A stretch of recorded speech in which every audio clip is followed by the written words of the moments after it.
Brother పేరేంది? కరుణాకర్. కరుణాకర్ అన్న ఏంది బాగా జోష్లా కనిపిస్తారు? అంటే మా విశ్వేశ్వరరెడ్డి గారి నామినేషన్ జరుగుతుంది సేవల నుంచి.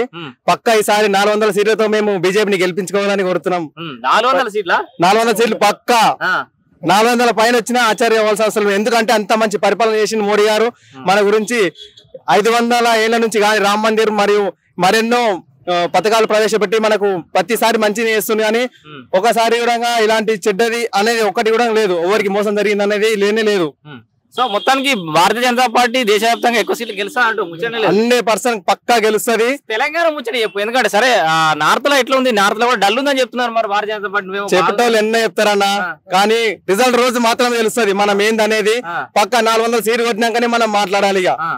సార్ కొండా విశ్వేశ్వరరెడ్డికి ఓటు వేయాలంటే ఏం చెప్తావు? అవినీతి లేని రాజకీయం చేస్తున్నంటే మన దగ్గర ఆయన ఒక్కరే విశ్వేశ్వరరెడ్డి గారు మాత్రమే. మనకు తెలుసు ఇంతకు ముందు ఉన్న ఎంపీలు గారు మిగతా వాళ్ళు ఏం చేసిరు.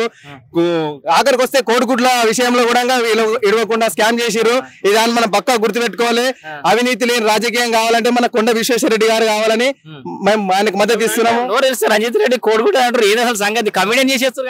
కమిడియన్ కాదన్నా, ఇది అందరికి తెలిసిన విషయం. మేము ఒక్కరు అనేది ఇప్పుడు మేము అంటే వాళ్ళ పార్టీలు కూడా మాతో మసార్లు అంతర్గతంగా చర్చిస్తారు. ఈ స్కామ్ చేసింది అంగన్వాడి పిల్లల గుడ్లు కూడా దోసుకుంటారు అంటే ఏం రాజకీయం అనేది. మనం న్యాయంతో ధర్మంతో పోతున్నాం కాబట్టి విశ్వేశ్వరన్నకు 100% మనము 10 లక్షల మెజారిటీ ఇస్తాం. మీ చేవెళ్ళ డెవలప్ చేయడం కోసం ఆయన పాపం బీఆర్ఎస్ నుంచి కాంగ్రెస్ లో కూడా అధికార పార్టీలకు అది తల్లిపాలు తాగి రొమ్ము గుద్దినట్టు మనకు కేసీఆర్ గారు తెచ్చి ఇక్కడ నిలబెట్టారు. ఆయన ఎవరు కూడా మనకు తెలియదు. ఆయన గానీ కేసీఆర్ గారు నమ్మకం మీద గెలిపించుకోరు. ఆఖరికి వస్తే ఆయన నిడిచిపెట్టి పోయాడు. ఇంకా మనకు ప్రజలకు ఏం న్యాయం చేస్తాడు?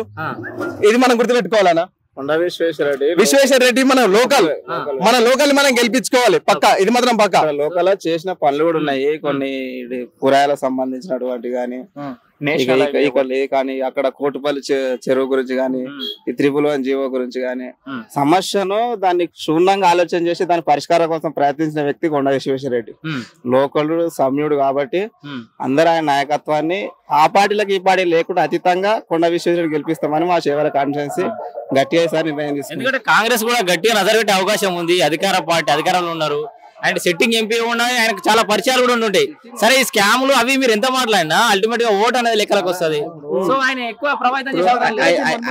రంగారెడ్డి మన్మడు ఎవరు? కొండేశ్వరి రంగారెడ్డి మన్మడు అయినా అసలు రంగారెడ్డి కూడా చాలా బాగా చేసింది కాబట్టి రంగారెడ్డి వాళ్ళ మన్మడు గెలుస్తాడు కూడా. రంగారెడ్డి పేరు రంగారెడ్డి పేరు నిలబెట్టి ఇంత ముందు టీఆర్ఎస్ గెలిచింది. అలా బాగాలేదని మన కాంగ్రెస్ లోకి వచ్చింది. కాంగ్రెస్ కూడా బాగాలేదని మన బీజేపీలోకి వచ్చిండు. బీజేపీ ఏంటంటే అవినీతి లేని పరిపాలన కాబట్టి బీజేపీ రంజిత్ రెడ్డి పార్టీలు మారిండు, విశ్వేశ్వరరెడ్డి కూడా పార్టీలు మారిండు కదా. నచ్చింది అంటే అధికారం ఉన్న పార్టీని విడిచిపెట్టి అధికారంలో లేని పార్టీ గురించి వచ్చిండు. మన తెలంగాణలో చూసుకుంటే అంటే అధికారంలో లేని పార్టీ గురించే వచ్చిండు. అధికారం దాహం కోసం పోతే ఆయన అధికారం ఉన్న పార్టీలకు వెళ్ళిపోతున్నాయి, టీఆర్ఎస్ లోకి వెళ్ళిపోతున్నాయి. దాని విడిచిపెట్టి దీనికి వచ్చినట్టే మనకు న్యాయం చేయమనే కదా ఆయన వచ్చింది. ఆయన ఎంపీ గెలిచి కూడా 90% మంది పార్లమెంట్ పోయి మన సమస్యల గురించి కొట్లాడి ఆయన ఏదో టైం పాస్ గెలిచి గల్లీలలో తిరిగి రాజకీయాలు చేయలేడు. ఆయన మన సమస్యల గురించి పార్లమెంట్ ఇప్పించిండు, గలం ఇప్పించాడు. ఎన్నోసార్లు ఇప్పుడు మన టీఆర్ఎస్ నుండి కూడా పోరాడాడు కదా. పోరాడే వ్యక్తికి ఈ అన్ని పార్టీలు నాశనం చేసిన మంచి ఎన్నుకున్నాడు. నరేంద్ర మోడీ వల్లనే ఈ దేశానికి డెవలప్ అవుతాయని చెప్పి బీజేపీ వచ్చిండు. మా అందరూ ఏ ఊరు మీది? మాది ఎన్కేపల్లి చేవెల మండల్. మా పక్కకే మా ఎంపీ గారి ఊరు ధర్మసార్. పక్కా లోకల్.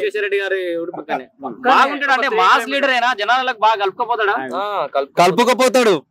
కానీ అడ్డగోలు ఏది పడితే అది మాట్లాడి ఇష్టం వచ్చినట్టు చేయడు. న్యాయం ప్రకారం ధర్మం ప్రకారమే చేస్తాడు ఆయన. 90% దావతులు ఫంక్షన్లు. ఆ ఫంక్షన్ల వల్ల జనాలకు ఒరిగేది ఏం లేదు.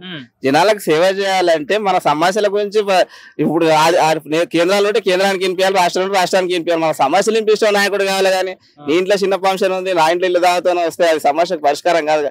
ఇట్లే 60 ఏళ్ల సంది వెనకబడ్డది. ఇప్పుడు నరేంద్ర మోడీ 10 ఏళ్ల సంది దేశం ఎక్కడో ఉంది. ఆర్మీ చూసుకున్నా, మన ఏ సమస్య చూసుకున్నా మనకి ఇప్పుడు 500 ఏళ్ల సమస్య ఉండేది మన రామ మందిరం. రామ మందిరం ఎంత సంతోషాలు 60 ఏళ్ళలో కానిది 9 ఏళ్ళలో అయిపోయింది మనకు. ఇంకో 10 ఏళ్ళు ఉంటే అసలు ఇంకోసారి నరేంద్ర మోడీ రామరాజ్యం ఉంటది. రామరాజ్యం కావాలనుకున్నప్పుడు రాముల లాంటి నాయకులు మనం ఎందుకు కొనుక్కోవాలి? దాని సమస్య నువ్వు అంటున్నావు మతం మరి అదే సమస్యను సాలిగా కూడా క్లియర్ చేసింది కదా. ఇప్పుడు 60 ఏళ్ల సంది కాంగ్రెస్ అందరూ ఉండి అది ఒక మతానికి సంబంధించిన అంశం అయిపోయింది కదా. కాదు ఇది నాది ఇది దేశమే హిందూ దేశం, దేశం. రాముని పరిపాలన మనము తీసుకుంటున్నాం ఆదర్శంగా, గాని రాముడు మా దేవుడు మాత్రమే. మీరు జై శ్రీరామ నుండి అసలు కోరుకుంటున్నాం. రాముడు పరిపాలించిన విధంగా మనం పరిపాలించాలి, అదే పర్పస్ మీద మేము పోతున్నాం. దాని అనవసరంగా మతాలకు అతీతంగా అవి అలాంటప్పుడు క్రిస్టియన్స్ ఉన్న దేశాలకు మనము వ్యాక్సిన్ డొనేట్ చేసినాం. ఎందుకు చేస్తాం? వాళ్ళకి ఇచ్చేది అవసరం లేదుగా, మనమే తీసుకొని మనం తయారు చేసుకొని మనం ఉంచుకుంటాం. ఫ్రీగా ఎందుకు డొనేట్ చేస్తాం? ముస్లిం క్రిస్టియన్ దేశాలకు ఎందుకు చేస్తాం? ఇట్లా అనుకుంటే మనం రామరాజ్యంలో మాత్రమే ఉండాలనుకుంటాం. కాబట్టి రాముని వంటి పరిపాలన ఎంత గొప్ప పరిపాలన, అలాంటి పరిపాలన కావాలని జై శ్రీరామ్ అంటాం. దాన్ని కూడా వీళ్ళు అనుకూలంగా తీసుకొని వాడిని వాడుకొని మతాలకు మాత్రమే సపోర్ట్ చేస్తారంటే ఇది మాత్రం తప్పు. ట్రిపుల్ తలాక్ తీసేసింది ఎవరండి? మేమే కదా. అది మరి ఇప్పుడు నువ్వు ట్రిపుల్ తలాక్ గానీ సిఏ గానీ ఇవన్నీ ఒక వర్గానికి సంబంధించిన విశ్వాసాలని దెబ్బతీస్తా. కాదు, ఇది నా దేశంలో అన్ని మతాలు కలిపే మనం ఉందా అంటే బీజేపీ ఒకటే. నా దేశమే సనాతన ధర్మం, అన్ని ధర్మాల గురించి ఆలోచించేది బీజేపీ ఆయన హిందూ తత్వం. మన దేశంలో మన తెలంగాణలో మనకు మంత్రి చేసినటువంటి కేటీఆర్ ఏమంటుండు? అసలు రామనామం చెప్పుకునే ఆయన పని అయిపోయింది. అదే చెప్పుకోవాలి కదా, ప్రతిపక్షాలు ఏదో ఒకటి చెప్పుకోవాలి కాబట్టి అది చెప్పుకుంటున్నాం. ఓకే, ఏదో ఒకటి చెప్పుకోవాలి కాబట్టి అదే ఒకటి చెప్పేసి ఈసారి వాళ్ళ ప్రభావం ఉంటుందంటారా?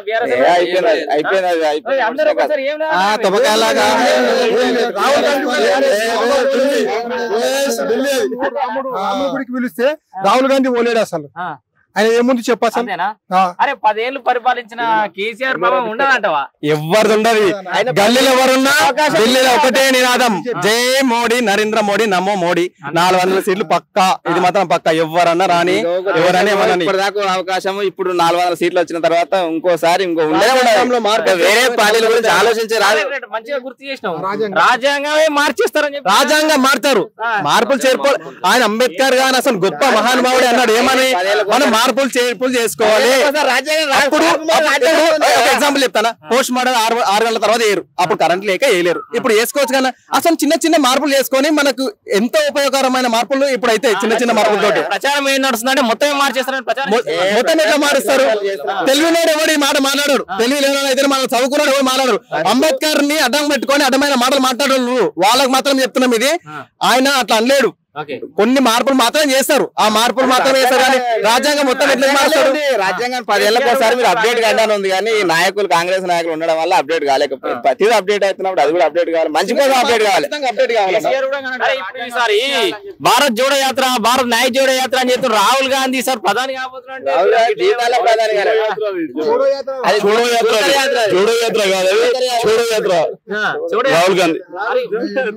అట్లా కాదే, మీ మోడీ ఏమో దేశ విదేశాలు తిరుగుతుండు, ఫ్లైట్లలో ఎక్కుతుండు, సూట్ బూట్ వేసుకొని ఫోటోలకు పోజ్ ఎత్తుండు. రాహుల్ గాంధీ మోడీ గారు ఏమో దేశాలని మన అందరి దేశాలని కలిపే తత్వం మన మోడీ గారు చేస్తున్నారు. ఏడేమో చూడు అందరిని భారత్ చూడు అని చెప్పి రాహుల్ గాంధీ చేస్తున్నాడు. ఏమన్నా రాహుల్ గాంధీకి నరేంద్ర మోడీకి కింద భూమికి మీద ఆకాశానికి ఉన్నంత తేడా ఉన్నది. అంతే కదండి. ఓకే, మొత్తానికి మళ్ళీ ఒకసారి ప్రధానిగా మళ్ళొకసారి కూడా బీజేపీ అండి. ప్రతిసారి బీజేపీ ఉంటది. ఏంటంటే ఇది హిందూ దేశం కాబట్టి ప్రతి దేశంలో ముస్లిం దేశాలు ఉన్నాయి, క్రిస్టియన్ దేశాలు ఉన్నాయి. మన దగ్గర భారతదేశంలో ఒకటే హిందూ దేశం ఉంది. ఆ హిందూ దేశానికి కూడా ఒకటి ఏంటంటే హిందూ దేశం కావడానికి కూడా మన సెక్యులర్ పార్టీలు సహకరిస్తలేరు. ఏంటంటే మన దాంట్లో మనకే చాలా శత్రువులు ఉన్నారు. అంటే హిందూ సహకరించిన మన హిందువులే కొంచెం ఇబ్బంది. హిందూ అనుకుంటాం. మరి మత కళాలు చేస్తారు మీరు. మత కళాలు ఇప్పుడు చెప్పాడు ఇంత ముందు అది మన మన్మోహన్ సింగ్ ఉన్నప్పుడు గోకుల్చాట్లో బాంబు వెళ్ళింది. మన నరేంద్ర మోడీ ప్రభుత్వం వచ్చిస్తుంది బాంబులు వెళ్ళినా కొన్ని వేల మంది పాపం ఇప్పటికీ వారు శరణార్థులు అయి తిరుగుతారు. ఇప్పుడు వేరే బాంబు బ్లాస్ట్లు అవుతున్నాయి. ప్రతి దాన్ని సమస్యను అనేదాన్ని క్లియర్ చేస్తున్నప్పుడు ఇంకా దీని కొరకు మళ్ళీ ఇంటకు 60 ఏళ్ళ సార్ మళ్ళీ ఇంటకోదామా, ఇంకెటకోదామా? అంటే ఎన్నికలు వచ్చినాయి. ఇంకొక చాలా దాని ఏమంటారు క్రిటికల్ ఒక కాంట్రవర్షియల్ విమర్శ అయితే ఒకటి ఉంది. ఏంటంటే భారతీయ జనతా పార్టీ ఎన్నికలకు ముందుకు రాగానే ఏదో పెద్ద సెన్సేషన్ క్రియేట్ చేస్తుంది అని చెప్పేసి ఇప్పుడు ఈ దాని ఏమంటారు అక్కడ జవాన్లు చనిపోవడానికి కూడా భారతీయ జనతా పార్టీ కుట్ర ఉందనే ఒక విమర్శ కూడా బయటకు వచ్చింది. అన్న పుల్వామా దాడిలా మన దగ్గర 47 మంది 52 మంది చచ్చిపోతే 400 మంది ఉగ్రవాదులను చంపేసింది. అలా అంటే ఆయన ఆర్మీ కోసము ఆర్మీ వాళ్ళని చంపేసి అంటే ఎట్లా నమ్ముతాం మనం? ఈ నమ్మేటల్లో వాళ్ళు ఉండాలి, చెప్పడం కన్నా ఇంత తెలివి ఉండాలి. ఆయన వచ్చినాక ఆర్మీకి ఎంత బలం వచ్చింది. ఒకవేళ మీకు రోడ్డు పైన ఆర్మీ అనిపిస్తే ఆయన అడగండి, ఆర్మీని అడగండి, చెప్తాడు. మోడీ ప్రత్యేకత ఏంది, మన కాంగ్రెస్ ఉన్నప్పుడు ఎట్లుంది, మోడీ వచ్చినాక ఎట్లుంది. కనీసం రాఖీ పండుగ వస్తే వాళ్ళతో దీపావళి చేసుకుంటున్నారు, కూడా స్వాధీనం చేసుకుంటామని చెప్పేసి కూడా ఏదో కామెంట్ చేస్తున్నారు భారతీయ జనతా పార్టీ వాళ్ళు. స్వాధీనం చేసుకుంటాం అనేది ఏం కాదు, అది మన రాష్ట్రమే. ఏదో తప్పుదారు అక్కడ పోయింది తోవల, మన పోయేడు పక్క ఇంటికి పోయినప్పుడు 4 కొట్టే తిట్టి మళ్ళీ గుంజుకొచ్చుకుంటాం. అది మన దేశమే, పక్క దేశం ఏం కాదు, మనం గుంజుకొచ్చుకుంటాం. ఇది పక్క మనకు అఖండ భారత్ 100%. ఈ టర్మ్ లో కొంచెం అయితే ఇంకో టర్మ్ లో యోగ వచ్చిన తర్వాత మొత్తం అయిపోతుంది, అఖండ భారత్ అయిపోతుంది. భారత రాజ్యాంగం మొత్తం ఒకటే వస్తుంది. మనం ఉంటే అది హిందూ తత్వం కాబట్టి అది ఉంటే వాళ్ళు కోరుకుంటారు. కొంతమంది జనాలు భారతదేశంలో కలిసిపోతే మా ప్రధాని మోడీ అయితే బాగుండే అనే ఆ స్థాయికి వెళ్ళిపోయారు. కాషాయం అనేది కాదు, న్యాయము ధర్మము ఏది ఉంటే అదే మనకు మంచి చేస్తారు కాబట్టి అంతే. మనకి ఆశయం నిండిపోయిందని అట్లా ఏం లేదు. ఒక పార్టీకి సపోర్ట్ చేస్తున్నాం, ఒక మతానికి సపోర్ట్ చేస్తున్నాం కాదు, పార్టీ నుంచే ఇంత మంచి జరుగుతుంది కాబట్టి దీనికి సపోర్ట్ చేస్తున్నాం అంతే. మనం కాషాయం నిండిపోయింది మొత్తం అదంతా ఏం లేదు. తెలంగాణలో ఎన్ని గెలుస్తానా? గెలుస్తుంది నాకు తెలిసి 10 దాకా గెలుస్తుంది. 10-12 వస్తాయి. 10-12 అది కూడా కొన్ని ఎడ్జులే పోతాయి కొన్ని, కానీ 90% 10 మిన్నే ఉంటుంది.